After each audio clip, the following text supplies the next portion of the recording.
What's going on, everybody? Chris Classic dropping the Extreme Rules review. Remember, I love you. God loves you. Christ loves you. God bless you guys. I love you guys. Anything that you're going through, you're stronger than. I want you to remember that. Make sure you subscribe to the Take It Home podcast. Also, my second channel, C3 Ultimate Wrestling, where me and my wife's wrestling company, we have our exclusive matches and everything like that. And check out our website, and then also check out the website for our next show in January. Press start to Extreme Rules 2022, my review. Here it is and what it do. I got bars for days. You're seeing stars, no play. Anyway, it was a decent event. I enjoyed it. There was a couple things I felt like were a couple dry spots, and there was a couple things that were great. So I'm going to try to go in order, but if I do not, forgive me, okay? All right, first match, Brawling Brutes versus Imperium. Work of art.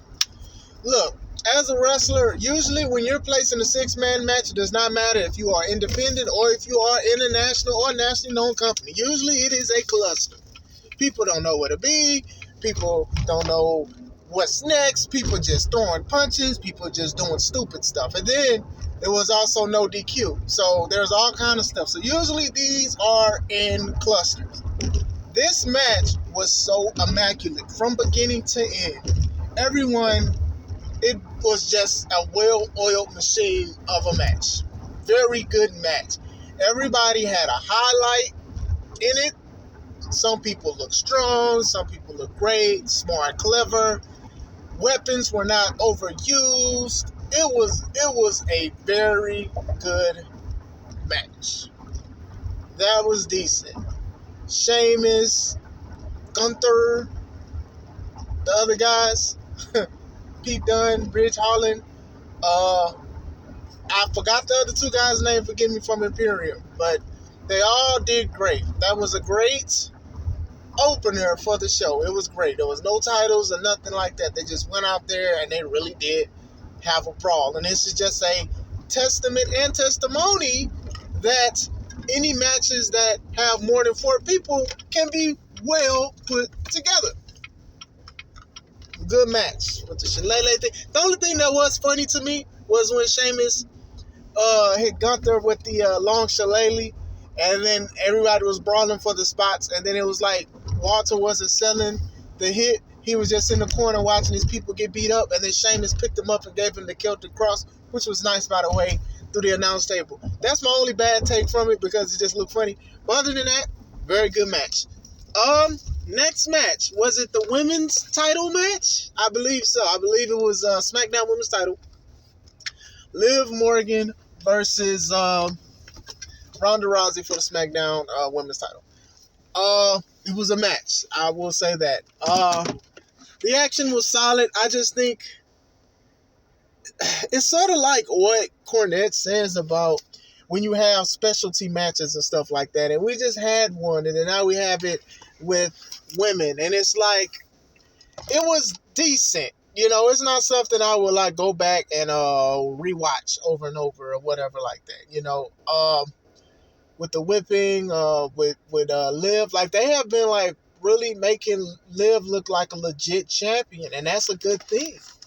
And Ronda being Ronda and stuff like that. You know, they had the table spots, they were whipping with the gi, the baseball bat spot. You know, some of that stuff was a little like dry, and you can kind of tell like they were kind of protecting each other and stuff like that. But it was a decent match. The finish came when Ronda was trying to do some move, but I feel like either Liv wasn't bent over more, or Ronda was trying to do something and it confused Liv or whatever, but eventually she got the move in. Liv starts laughing as she passes out, and Ronda wins.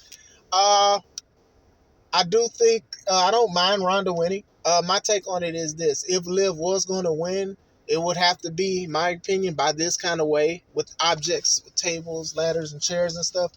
But even Ronda winning, I don't mind. I didn't think that Liv would have a long title reign in the first place. You know, that's nothing against Liv Morgan and stuff like that. And sometimes it's okay to be a one-time champion or even have a short reign. It's just a part of the business. It's happened to me before. It happens. You might feel a certain way, but at the end of the day, sometimes there's a bigger story, and sometimes it's different angles and stuff like that. So her losing didn't really bother me. The strap match with Drew McIntyre versus Karrion Kross. Man, Kross, bro, you was giving Drew McIntyre some stomps, and it didn't look like stomps, bro. It looked like you just put your foot on his chest and was shaking your leg, bro. Hey, work on that. Other than that, the aesthetic was good. Obviously, a lot of people, especially Triple H, is big on Karrion Kross. I am hearing a lot of people debate on Karrion Kross, on will he be a main eventer, and he's boring and stuff like that. If he didn't, Scarlett can't save him or whatever. But anyway, the match was solid. It was pretty good.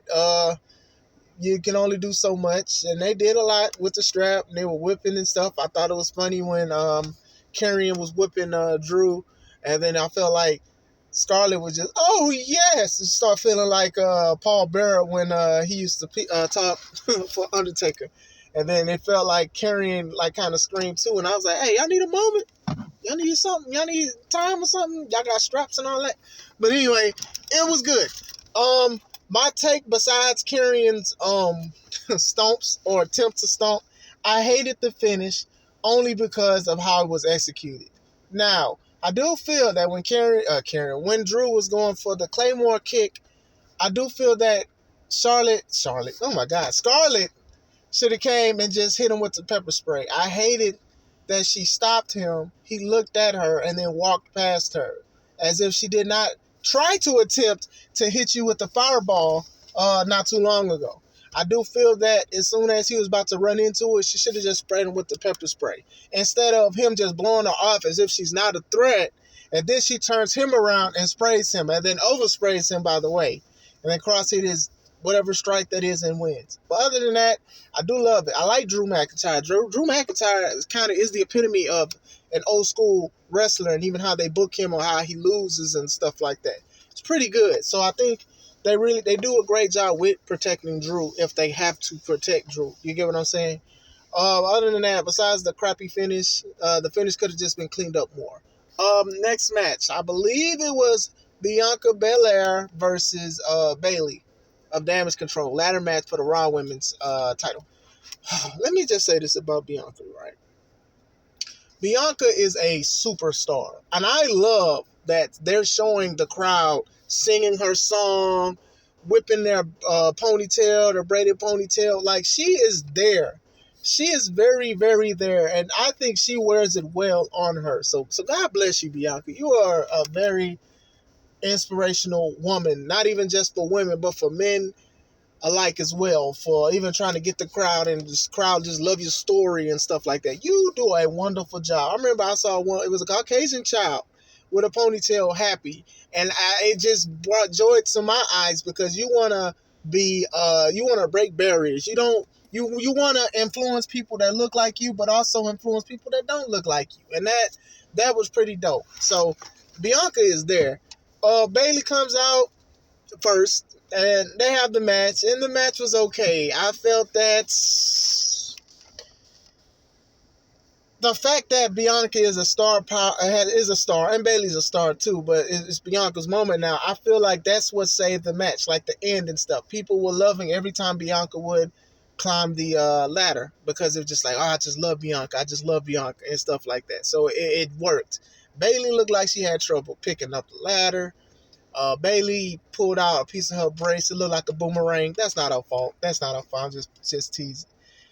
Bianca tried to do a KOD to Io and Dakota, and honestly, it didn't look good. And when you're doing moves, a lot of people don't notice, when you're doing moves where you're lifting two people, there's usually a small room for error. And the way it looked okay, but it looked scary. Like, even when a thing to try to do the fall away Samoan to Britt, and was it Jamie or Tony? One of them, and Britt wound up busting her nose. That kind of stuff is like, you got to be careful with that. And the way that they were struggling, It looked like Bianca picked up Dakota. I guess she thought she had Io, but Io was falling back. It just looked weird. And then even the end where they were trying to set stuff up, and then Bianca Bailey had trouble with the ladder and stuff like that. It was just a little distracting. And then even when Bianca did pick up Bailey for the KOD, it looked like she had the ladder open for a spot, and then Bailey had the ladder she was holding, and then she hit it, and the move looked devastating, but it just looked out of place. But other than that, solid match. You know what I'm saying? Very, very solid match. What was next? It was the I Quit match between Edge and Finn Balor. I think a lot of us were probably betting on Edge winning. Now, enjoyed the match. Felt the match was too long. When we think of wrestling psychology, you got to think that Edge only had a few people anyway that have his back. Judgment Day has more people. So I do feel like, they could have cut some of it. They could have had Judgment Day come in a little bit earlier. They could have had the Rey Mysterio spot. They could have had Beth Phoenix come in. The match was solid, though. It was long, but it was solid. So I will say that. It was a great match. I did like seeing Beth come in because everybody is teasing, wanting to see her come back and help her husband. So it was pretty good. Very, very decent. It was a good match. I love the ending. The ending was very good. The way they did it, they beat up Edge first, and they knew that Edge wasn't going to quit on his own merit. And then Rhea Ripley, she set up the concerto to Beth after she hit Beth with the brass. I quit.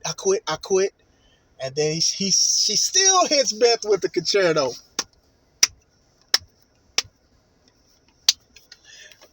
That was good. That was a good match. That was a very good match, and I'm curious to see where it goes. But like I said, Judgment Day has so many people, they could have had this. This match could have been 10, 15 minutes, low-key.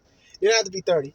Going into the pit match with Daniel Cormier as the referee. Daniel Cormier is one of my favorite MMA fighters outside of Fedor Emelianenko and Anderson the Spider Silva.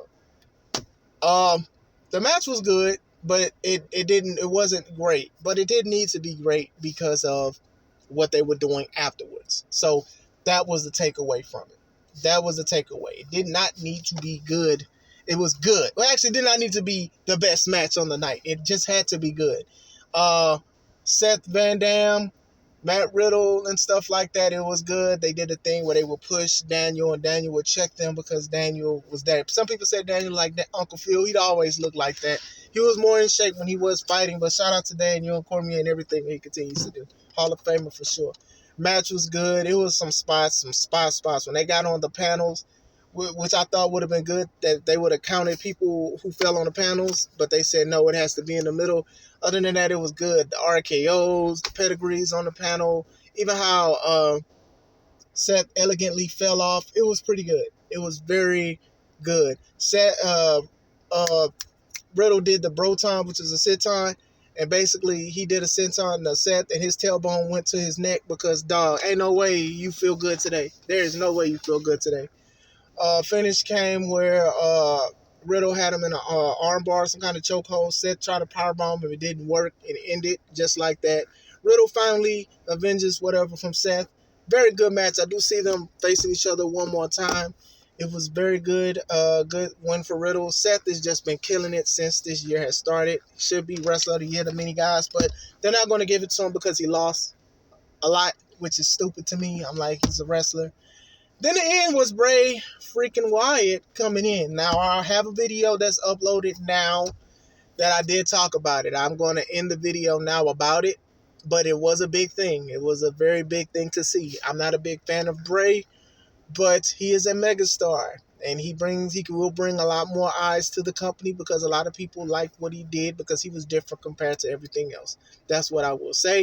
If you want to hear exactly what I said about Bray, watch the video that is uploaded previously. This is Chris Classic. I hope you guys are having a wonderful day. Let's take it home.